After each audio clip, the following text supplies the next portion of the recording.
Eita, rapaziada, tamo de volta, tamo na área com o Drops Entre Vozes, Hoje para falar de Coxa, Coritiba Internacional e Coritiba Internacional, a rodada que abre o retorno do Campeonato Brasileiro. Eu sou o Alexandre Ernest, vocês estão acostumados.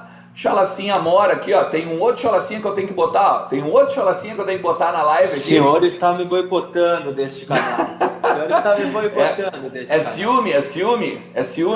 Tá É bem. ciúme. Não adianta, eu não consigo. Se tem um cara que brilha mais que eu, não consigo trabalhar com esse tipo de pessoa. Mas no ar a gente finge, né, que é verdade, mas também. No Isso.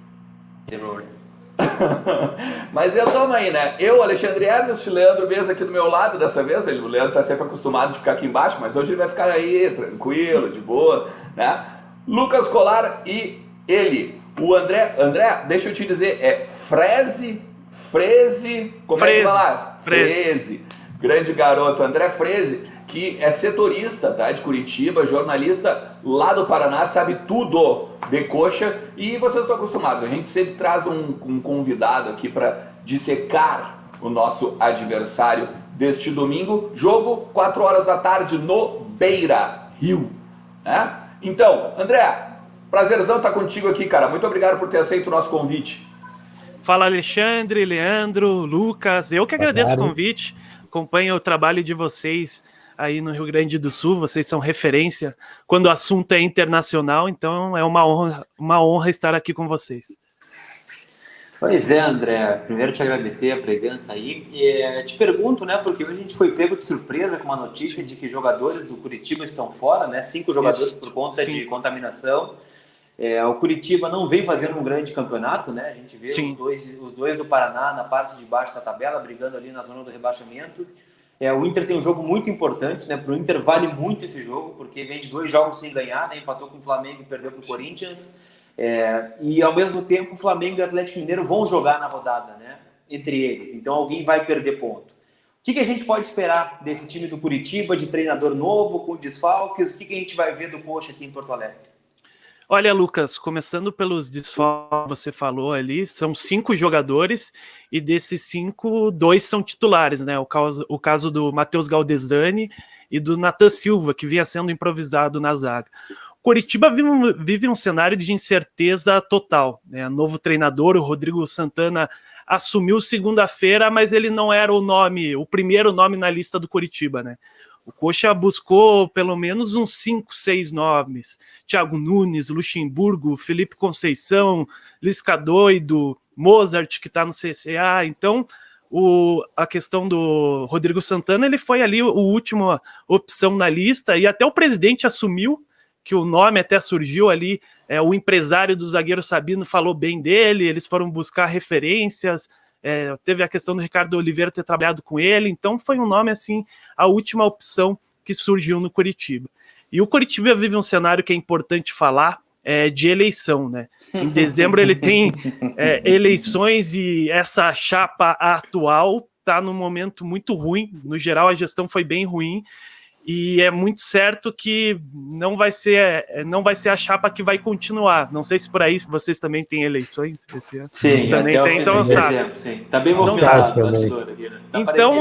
Então a questão é o seguinte: o Rodrigo Santana tem 5, 6 jogos para mostrar o trabalho, porque daí tem eleições, e a chapa que assumir, que provavelmente não vai ser atual, que ainda não fechou nem a questão das assinaturas, né, para poder concorrer ao pleito, ela não vai querer ter um nome ligado com a antiga situação, né, atual, no momento, a diretoria. Então é um momento que o Rodrigo Santana assume o Coritiba precisando de resultado. Só uma sequência muito positiva para o Coritiba garante ele numa possível nova chapa, né? Algo que o cara não consiga tirar ele, né? Não tem como derrubar, como a gente costuma dizer aqui. E em relação ao time, tem essas mudanças, essas baixas, tem a questão também do Filemon, que é zagueiro, mas o Coritiba está tentando um efeito suspensivo para ele jogar na zaga. Então, caso não consiga, o Coritiba vai ter que improvisar um dos seus volantes, provavelmente, ali, para estar jogando no sistema defensivo. E é um jogo, assim, que, claro, o Internacional é favoritaço, mas que o Coritiba vai para buscar um ponto, com certeza, vai buscar um pontinho lá em Porto Alegre. É o que ele precisa nessa arrancada, é uma sequência muito difícil, né, para o Coritiba. Começa com o Internacional, você tem um Bahia em casa, que é um jogo direto, e depois um Flamengo, lá no Maracanã. Então, por Coritiba, a situação está bem crítica mesmo, Lucas. Olha, agora, Curitiba nunca é jogo fácil, né? Nunca é jogo fácil entre Curitiba, é sempre uma pedreira. Me lembro, talvez, que mais vem à memória é 2005, né? Quando o jogo teve que ser rejogado, né? Entre aspas. Sim. Aquele absurdo de 11 jogos anulados, quando absolutamente nada havia acontecido de errado naquela partida, sabe? Nada. E perdeu o título na última rodada, né? Perdeu o título no gol inacreditável no qual e até na Copa do Brasil, né? Sempre teve confrontos bem, bem sempre apertados. Aquela semifinal sim. É sempre um jogo duro mesmo. Sempre dureza. Na última rodada, onde podia ainda ser campeão, passar o Corinthians ainda, depois de tudo aquilo, e o Helder Grande, por um minuto de jogo, tropeça na minhoca. Troço impressionante acontecendo. Infelizmente, para o Curitiba também aquele jogo acabou rebaixado, né? Sim. Lembro que eu estava no estádio, foi uma guerra campal depois, a torcida do Curitiba mesmo, a própria torcida do Curitiba brigando entre si. Nossa, foi um horror aquele fim de jogo e infelizmente o Curitiba acabou, mesmo com a vitória, sendo rebaixado aquele ano, né? E Leandro, ele falou um termo que tu deve ter batido assim no ouvido e ai meu Deus, que é o Curitiba tá indo para buscar um ponto porque o Inter é favorito. Isso é. O André acabou de indicar o jogo. É proibido falar juntar Inter e favorito na mesma frase, André. Inter e favorito não dá para. Não dá. Contra o Goiás foi assim, contra o Corinthians foi assim. Para fortes emoções do time, então. É que André, o Inter tem um troço, cara, que assim, o Inter tem uma fama dos últimos anos, assim, desde sempre, de tipo assim, é jogo contra o vice-líder. Tá, beleza, daí é aqui, é pau, Copa do Mundo e o bicho tá pegando e tal, e aí tu não sabe o que tu vai esperar, né? Aí normal, beleza. Mas daí tu tem o jogo contra o Lanterna. Isso. Aí tu tem o jogo contra o Lanterna, Goiás, por exemplo. E o Goiás, meu Deus, o Goiás ainda na Lanterna perdeu o jogador. Um a menos, aquele cenário. Agora vai passar por cima, né? Único chute a gol do Goiás. Gol. Então, assim, a gente é vacinado, né, cara? A gente é vacinado. Mas deixa eu dizer uma coisa pra ti, André. A gente tem uma parceria aqui com o Stat Inter, tá? @StatInter, tá? Que é um perfil colorado e que nos ajuda aqui a dissecar o adversário e tal. E a gente traz cards pra mostrar aqui pros nossos convidados e tal. Eu vou botar o primeiro card, inclusive, aqui, que é o card, que esse card aqui o Lucas Colar gosta bastante desse card. Porque o Lucas Colar gosta de olhar os números ali, da campanha no Brasileiro, gosta de ver como é em casa, como é fora, tá? Desses números aqui a gente vê que nos últimos 5 jogos é bem aquilo que tu começou a falar ali, né, o André? É uma campanha instabilíssima, né? Empate, vitória, derrota, vitória nos últimos 5 jogos. Os jogos fora de casa são um horror, né, pelo que dá pra ver ali, porque são só 2 vitórias. Tem outros pontos, né, Alexandre? Se a gente pegar pra ver ali, os gols pró, o time tem 19 jogos, não pode ter só 16 gols a favor, né? É um dos principais problemas do time, é o ataque. É um dos principais problemas. Então tu tem uma média menor a um gol por jogo, né? Menor que um gol por jogo, e tomou 24, né? Então tu tomou... mais do que um gol por jogo, né? Então, deve dar uma média de 1.2, 1.3, alguma coisa assim. É muita coisa igual, né? Então não tá bem o Curitiba mesmo, como disse o André, né? E daí se tu vai olhar ali, das 10 derrotas, né, do Curitiba no Brasileirão, são 6 fora de casa, né? Ele não é um bom adversário. Na verdade, é o contrário, né? É um bom adversário para quem joga em casa, né? No caso, pro Inter. Total. E como, vamos ver o seguinte, tem essa questão aí do Covid, né? Essa questão aí dos desfalques e tal, mas o Rodrigo Santana deve ir com... Ali já não tá, já tem 2 errados, né? O Nathan Silva e o Galdesani testaram positivo, né? Esse é o negócio. Esse é o negócio. Aí eu acho que a gente vai fazer o seguinte, em vez de botar a escalação pelo Stat Inter, que obviamente ele fez esses cálculos aqui antes da informação, né, da questão dos testes e tal, vamos deixar o seguinte, tu se tu puderes, por favor, dá o time provável. Claro. Melhor. Eu vou deixar aqui e a gente só substitui, de repente, se tu puderes, pode ser? Beleza. Eu posso falar meio que substituindo, então? Claro, pode, claro. Beleza, então. Pegando aqui a Wilson no gol, esse mantém normalmente. Na lateral direita, o Coxa vai provavelmente com o Jonathan, né? Muito pela questão do Covid. Na zaga, pode ter o Filemon, provável, se ele conseguir o efeito suspensivo, que o Coritiba está contando com isso. Sabino na zaga, confirmado. Na lateral esquerda, o William Matheus. No meio de campo, com o Galdesani com o Covid, o Matheus Salles deve ir para o meio de campo. Hugo Moura, Giovanni Augusto. Ele tinha se machucado no último jogo, mas vem treinando normalmente. E no ataque, o Robson volta de suspensão. E no lugar do Ceruti deve ser o Neilton, né? Neilton e Robson ali. Pode ser o Neilton pela esquerda e o Robson pela direita. E no ataque deve ser o Ricardo Oliveira mesmo, confirmado. O Ricardo Oliveira que é aquela coisa, né, gurizada? Ricardo Oliveira, o vovozinho, mas que faz o gol, né? Sabe fazer gol, né? Ainda no Coritiba ele tá devendo bastante, mas no jogo contra o Atlético Goianiense, no único gol do Coritiba, ele teve um papel muito importante ali. Ele faz o pivô muito bem, né? Ele gera esse tipo de jogo ali fora da área, de puxar a marcação. Ele é experiente, como vocês falaram, ele está com uma idade mais avançada, mas ele é muito bom na movimentação, é muito inteligente, então ele foi fundamental nesse gol. Mas ainda está devendo no Coritiba, né? Ainda não marcou.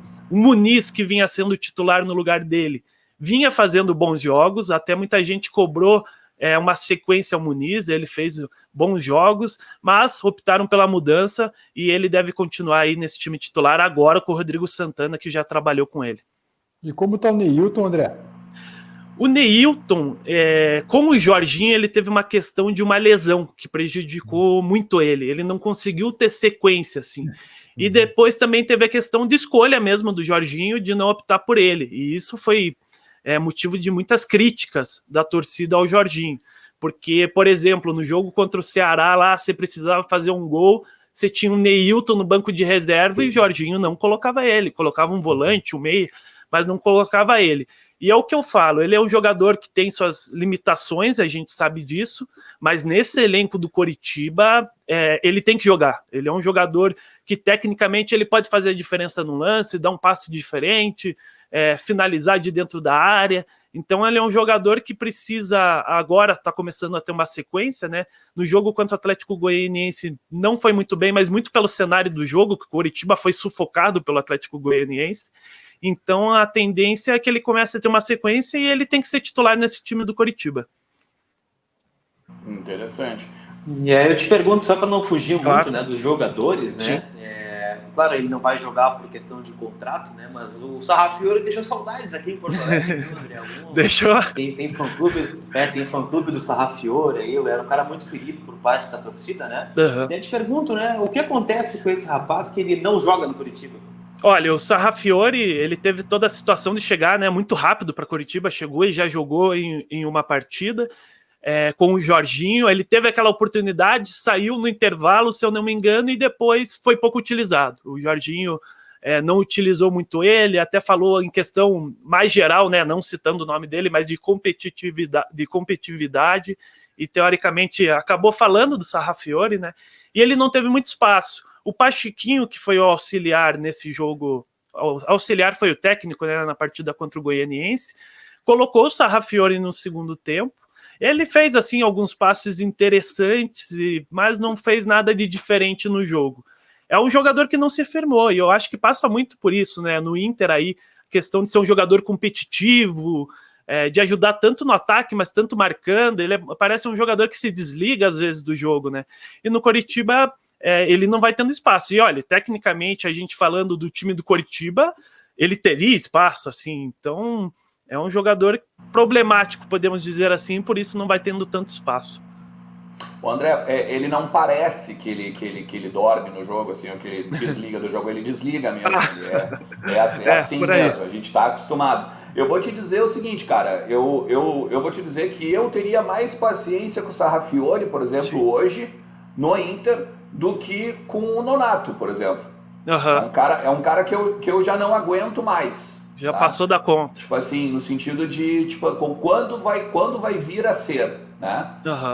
Porque eu acho que é um cara que tem potencial e tal, mas é impressionante como é o mesmo jogador, né? Às vezes o cara acha que uma mudança de áreas, né? Não, vamos emprestar, daqui a pouco tu vai melhorar. O Bez fala muito isso, né? O cara que foi emprestado não volta mais, tipo assim, é o cara da loteria, né? Tem o Sacha, que de vez em quando dá certo e deu. E né? se volta é pra ir embora já, né? Já com passagem marcada. Que foi o caso do Roelano, né? No Inter, aqui no Coxa. Isso, bem lembrado. E só para falar um pouquinho da questão fora de casa ali, dos números, se a gente pegar as 2 vitórias que o Curitiba teve, tem um cenário assim bem interessante para a gente falar. Uma foi contra o Red Bull Bragantino, né? Que foi quando já tinha caído o Eduardo Barroca, então o Mozart foi o técnico interino, e foi um jogo assim muito maluco. O Bragantino saiu na frente, mas teve um pênalti para o Curitiba, uma expulsão que afetou totalmente o jogo deles e o Coxa conseguiu sair com essa vitória. E o outro foi contra o Palmeiras, né? O jogo que caiu o Luxemburgo, que foi a melhor atuação do Curitiba com o Jorginho, que não teve a cara de Jorginho, né? A gente brinca por aqui, teve mais a cara de Eduardo Barroca, mas também foi uma partida muito abaixo do Palmeiras em todos os sentidos, assim. Foi uma partida abaixo, então tem esse cenário, né, que envolve esses 2 jogos, que é interessante para a gente estar falando também. Interessante. Vamos fazer o seguinte, vamos botar o segundo card aqui, ó. Bora. Botar o segundo card, que é o de olho no adversário, tá? Nas estatísticas, o Curitiba tem a pior defesa do Brasileirão, tá? Ele tá jogando fora de casa, né? São 18 gols em 10 jogos, tá? E ainda tem o 5º melhor ataque jogando fora, com 11 gols em 10 jogos. Interessante isso aqui, ó. Tem aí o menor XG da competição, né? Que é o 17,2 gols esperados, né? O X goals é expected goals, né? Isso. Então a galera, de repente, não está acostumada. Desculpa cortar, mas essa informação de o Curitiba ter o melhor ataque fora de casa é surpreendente, hein? Porque exatamente. Até que não tem os dos piores ataques, né? Joga melhor fora do que em casa, então. Que absurdo isso, né? E não dá nem para dizer que é por causa da pressão da torcida, porque não tem torcida, né? Daqui a pouco não se sente bem, né, em casa, assim, a torcida, sei lá, dá uma balançada no time e tal. Então, e além de ter lá o menor, né, o menor gol esperado, tem também o 2º pior ataque do Brasileirão, tá? Teve no Z4 em 17 das 19 rodadas até aqui. As fragilidades do Curitiba. Dificuldades na criação, né, de chances de gol, como a gente viu ali agora, né? Além disso, o Robson é um dos líderes no quesito de chances perdidas. Assim como o Inter leva muitos gols por falhas individuais da defesa. E os destaques, tá? O Curitiba ele vem conseguindo ser mais agressivo e perigoso nos últimos jogos fora de casa. Essa é a questão surpreendente que a gente estava falando antes. A prova disso é que finalizou mais de 10 vezes nos últimos 3 jogos, o número acima da sua média no campeonato, que é 7,3. Segundo o Stat Inter. É isso aí, meu parceiro? O que tu me diz? Eu acho que é por aí mesmo. Se a gente pegar ali o jogo contra o Ceará, né, foi um jogo que o Curitiba fez uma partida equilibrada, assim, criou chances para conseguir sair com o empate, né, mas perdeu muitos gols no segundo tempo. E teve jogo contra o Palmeiras, né, E esses 2 jogos eu acho que pega muito nesses números que você mostrou, né? Que foram 2 jogos que o Curitiba marcou 3 gols contra o Palmeiras, 1 gol contra o Ceará e conseguiu produzir mais ofensivamente. Você colocou uma estatística bem legal ali, Alexandre, se você puder voltar só no card ali, que é a do Robson. O Robson é bem isso que tá ali, é um jogador de chances perdidas, mas ele é o principal jogador do Coritiba na temporada, isso é mais engraçado. Ele fez já 6 gols nesse campeonato brasileiro, e ele é um cara que vive, ou a torcida tá de festa com ele, ou tá cobrando ele. Ele perde vários gols, mas é o cara que vem botando a bola para dentro também.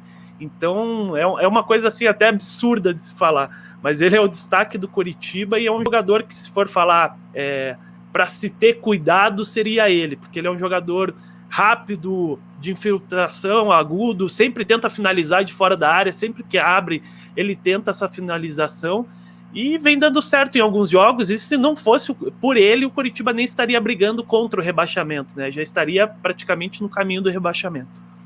Entendi. Talvez seja ele, vamos ver quem é o olho nele aqui, ó. Olha exatamente, ó. Ele mesmo. De olho nele, é o Robson, tá? Que é o artilheiro do Coxa, com 6 gols do Brasileirão, né? E também é o principal finalizador da equipe. Com liberdade para flutuar a partir da presença de Ricardo Oliveira na frente. É o jogador mais perigoso do Coxa. É o jogador que mais perdeu chances, claro, de gol no Brasileirão. É isso aí. Foram 11 chances. Definição perfeita. Mas é um jogador assim que chama atenção mesmo, né? Sim. Eu vi esse jogo contra o Palmeiras e tal, ele fez acho que fez 2 gols, né? Fez 2 gols, né? Foi muito bem. Eu não sei se dá para comparar, né? Porque quando a gente vê jogadores se destacando em times que brigam na parte de baixo da tabela, a gente sempre tem um receio, né? Será que sustenta em time grande? Será que vai sustentar no time de maior nível e tal? Ele me lembra muito, né, o começo do Parede no Curitiba. Não sei se faz sentido ou não faz essa comparação. Faz. Mas é um jogador que não sei se sustenta em grande clube. Claro, o Curitiba é um time tradicional e tal, um time de maior nível, que briga lá em cima da parte da tabela, né? Não sei se lembra o Parede e o Robson.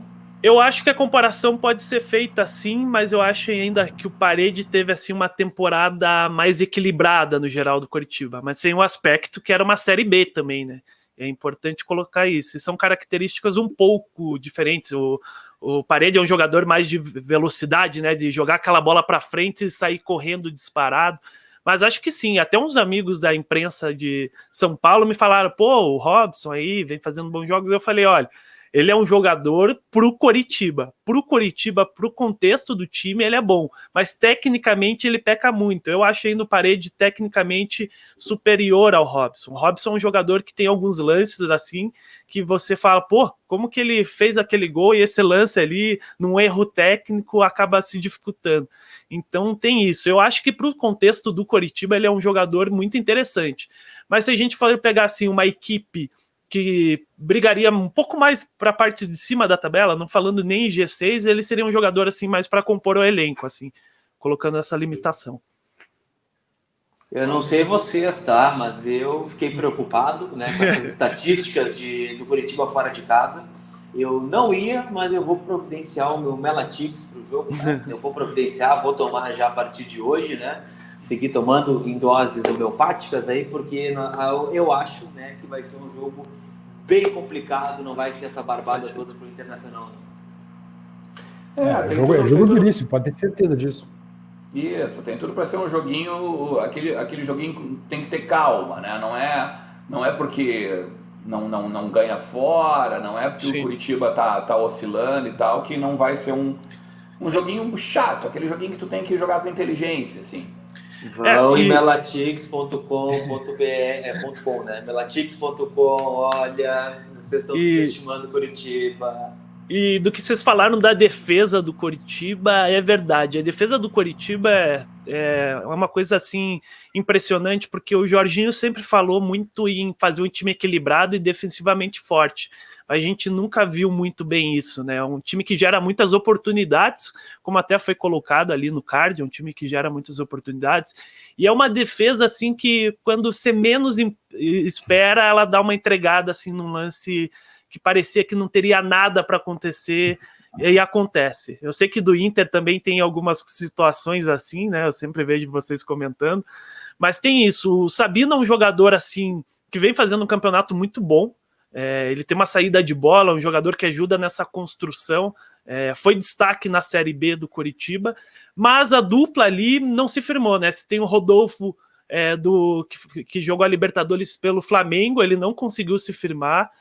Tanto que a opção só no banco, o Coritiba até chegou a improvisar jogadores, mas não usar o Rodolfo.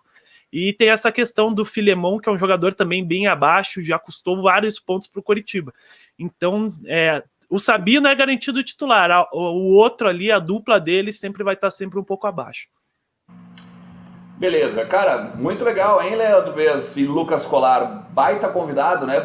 Olha, Nossa. muito legal, André. Parabéns Muito mesmo bom, aí né? pelo teu Eu trabalho, agradeço. cara. Muito obrigado aí, cara, por ter falado com a gente sobre Coritiba e aceito o nosso convite mais uma vez, hein? Se quiser vender teu peixe aí, tuas redes sociais, enfim, Claro, onde é que a claro. galera também te encontra?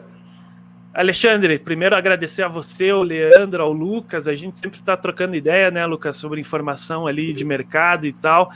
Foi uma honra para mim estar participando com vocês, debate de alto nível sobre esse jogo, né, esse cenário aí que para o Inter é de briga pela liderança.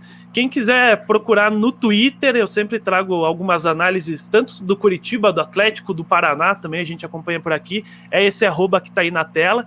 Também eu faço parte do canal De Olho no Jogo, que a gente procura trazer análises mais táticas, né, dos times aqui de Curitiba, então já aproveitando para vender esse peixe meu. E eu queria aproveitar, só mandar um abraço para um amigo meu que é colorado de Curitiba, e eu falei que ia participar aqui, e ele falou, pô, se você não falar meu nome, nem me veja mais, que é o Matheus Clipe.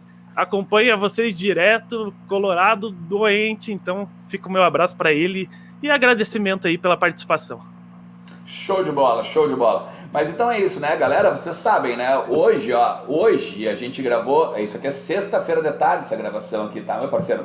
Mas você tá vendo hoje, sábado, né? Amanhã, domingo, neste domingo, a partir das 4 horas da tarde, tem Inter e Coritiba no Beira-Rio, a abertura do retorno do Campeonato Brasileiro, tá? Obviamente, né? Tu tá ligado que agora vai ter grandes jogos, uma sequência longa e constante de jogos aqui do Inter, né? Seja pela Copa do Brasil, seja pelo Brasileirão, seja pela Libertadores, né? E obviamente o Voz do Gigante vai estar em cima não só do Inter, do adversário, dos bastidores, enfim. Cara, tu não te inscreveu no canal ainda, meu parceiro? Então vai lá e ó, aperta ali no inscrever-se, ativa as notificações para sempre receber em primeira mão os nossos vídeos, beleza? E se tu quiseres, ó, seja membro, tá aqui na descrição aqui embaixo, ó.